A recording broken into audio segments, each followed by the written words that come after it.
The gentleman from North Carolina, Mr. McHenry. Madam Speaker. What purpose does the gentleman from Texas rise? Take my 5 minutes at this time and take the gentleman's time. Without objection.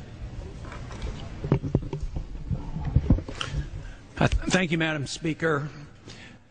I would like to address the subject of earmarks today. I think there's a lot of misunderstanding here among the members as to exactly what it means to vote against an earmark.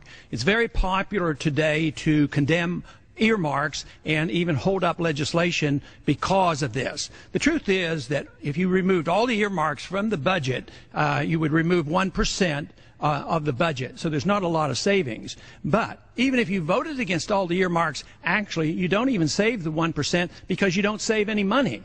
What is done is those earmarks are removed, and some of them are very wasteful and unnecessary, but that money then goes to the executive branch. So in many ways what we're doing here in the Congress is reneging on our responsibilities, because it is the responsibility of the Congress to earmark. That's our job. We're supposed to tell the people how we're spending the money, not to just deliver it in a lump sum to the executive branch and let them deal with it. And then it's dealt with behind the scenes. Actually, if you voted against all the earmarks, there would be less transparency. Earmarks really allows transparency, and we know exactly where the money is being spent. The big issue is the spending. If you don't like the spending, vote against the bill. But the principle of earmarking is something that we have to think about, because we're just further undermining the responsibilities that we have here in the Congress. And if we want to get things under control, it won't be because we vote against an earmark and make a big deal of attacking earmarks, because it doesn't address the subject. In reality, what we need are more earmarks. Just think of the $350 billion that we recently appropriated and gave to the Treasury Department. Now everybody's running around and said, well, we don't know where the money went. We just gave it to them in a lump sum. We should have earmarked everything. It should have been designated where the money is going. So instead of too many earmarks, we don't have enough earmarks.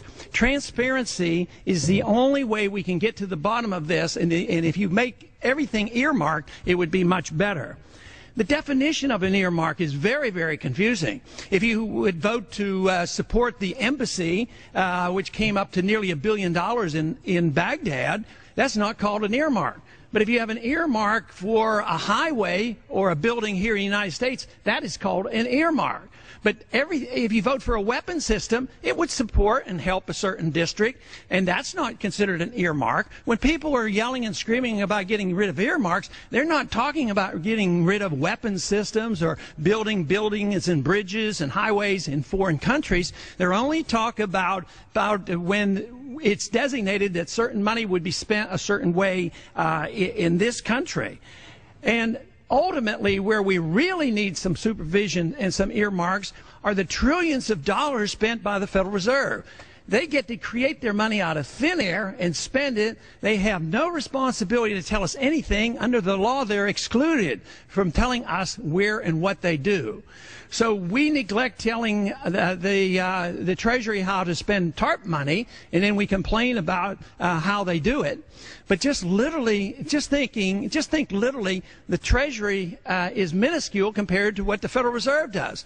The Treasury gets hundreds of billions, which is huge, of course, and then we neglect to talk about the Federal Reserve, where they're creating money out of thin air and supporting all their friends and taking care of certain banks and certain corporations. And this, to me, has to be addressed. I've introduced a bill, and it's called H.R. 1207. And this would remove the restriction on us to find out what the Federal Reserve is doing. Today, the Federal Reserve, under the law, is not required to tell us anything. So all my bill does is remove this restriction and say, look, the Federal Reserve, you have a lot of power, you have too much power, you're spending a lot of money, you're taking care of people that we have no idea what you're doing. We in the Congress have a responsibility to know exactly what you're doing. This bill, H.R. 1207, will allow us, for once and for all, to have some supervision of the Federal Reserve.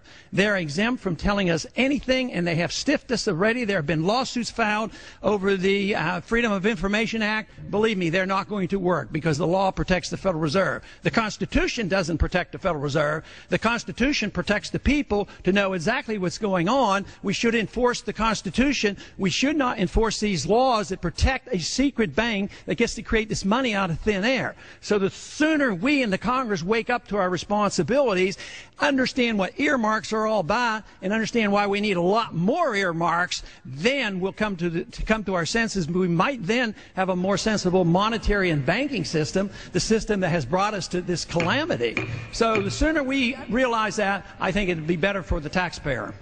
Thank you. The gentleman's time has expired.